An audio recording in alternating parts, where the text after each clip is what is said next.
Welcome to a Foxy Tech Tips tutorial on finding the MAC address of an iPad. If you find this tutorial helpful, please consider subscribing to my channel and liking the video.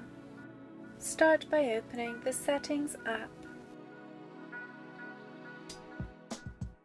In Settings, select General. In General Settings, tap About.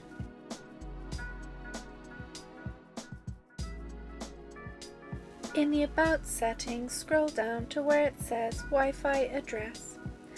This Wi-Fi address is actually the MAC address of your device.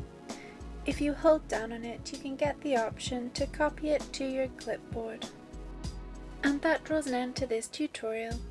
Please like the video if you found it helpful and subscribe to Foxy Tech Tips for more iPad tips and tricks.